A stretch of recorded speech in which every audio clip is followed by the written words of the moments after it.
Hey friends! Today I'm going to have a tech review for you because Huion were so kind to send me this screen tablet, a Kamvas Pro 16 2.5K, and I've been working with this for the last 2 days. I am really surprised by a couple things. I'm going to show you my process and what I've been doing in the last 2 days with this tablet. Testing this model was actually perfect for me because I usually work with a Wacom Cintiq 16 when I draw in Clip Studio Paint on the PC, so I could directly compare these two because I'm pretty sure that Huion made the Kamvas Pro 16 2.5K as a competitor for the Wacom. So let's just look into it and see what Huion brings into the fight. My first impression of the screen itself is that it's surprisingly slim. You can maybe compare it to an oversized iPad. One reason for that is certainly that the tablet stand isn't built into the screen like it is with the Wacom Cintiq. Huion includes these solo stands though, which I think isn't a bad idea, because you can set up your screen in more different angles. This one here should be the pen. Yep, I think they didn't make any changes to that. It has the standard double button, and personally I like a more slim pen with a little more weight, but we'll see how this one feels later on. Here's the pen stand, and inside we usually find some extra pen nibs and the tool to remove the nibs from the pen. This here is probably a very short instructions manual. Oh, and there's something else, it's one of these cleaning cloths. Even more, gloves so you don't touch the screen with your hand. I actually never use these, but it's nice they send it along. And of course some cables. And another. Oh, how many are there? As you can see, Huion isn't holding back on the equipment, and the glove alone has to be bought for another 15 euros from Wacom, so that point goes to Huion. Okay, let's set up the tablet, and here they directly give the point they just made away. I've had this issue with older Huion tablets before. The HDMI cable is just too short, and honestly I don't get it, and it's really annoying.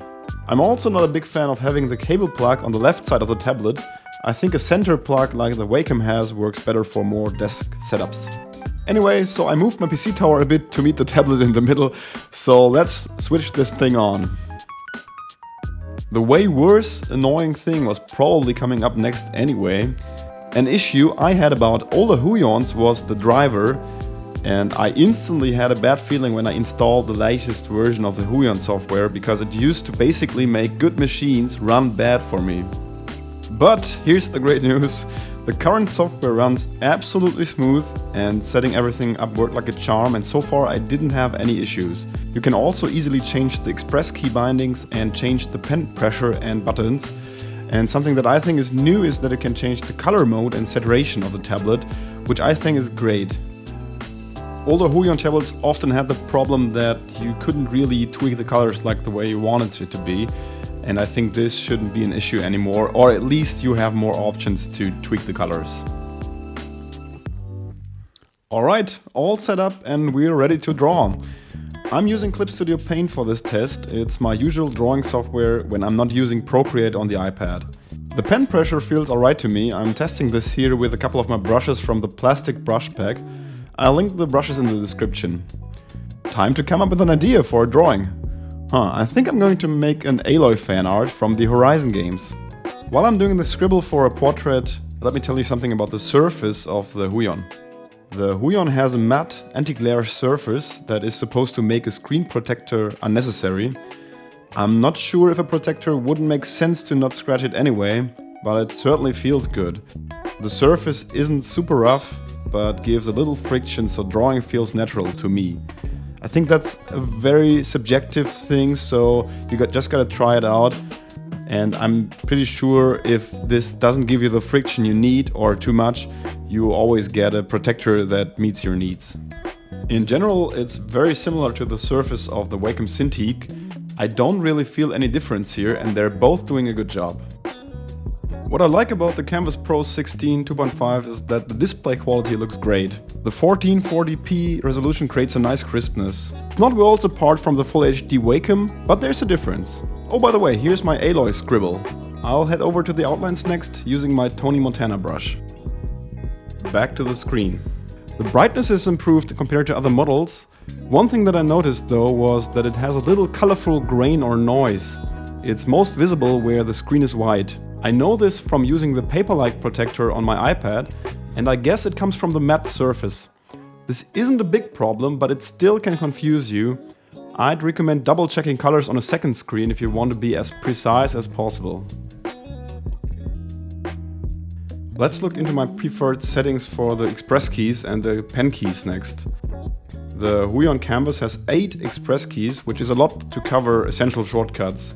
Unfortunately, the pen doesn't have an eraser at the top like the Wacom pens have, but putting the eraser on one of the express keys works just fine for me. And after all, the Wacom Cintiq doesn't have any express keys at all. They only come with Wacom's Pro version, which has a higher screen resolution as well, but it's much more expensive.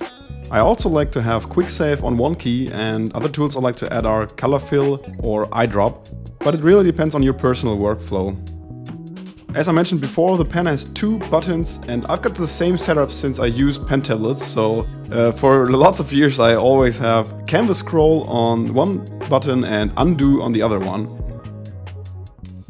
Alright, outlines are done, so let's move on to coloring. The scrolling function I set up to one button of the pencil doesn't always work perfectly, as you can see here. Maybe you saw that I accidentally drew a line instead of scrolling. I think this may be a software issue though, as I didn't have this in Photoshop. One more thing about the pen. Apart from standard nibs, the pen stand also comes with some so-called felt tip nibs, and I changed these while I was working on my alloy to try them out. They feel a little different, but not as much as I expected. And they seem to wear off pretty fast. The coloring took me around 2 to 3 hours, and the nib already had a significantly worn off edge. I got to add that I usually work with a relatively high pressure, to be fair.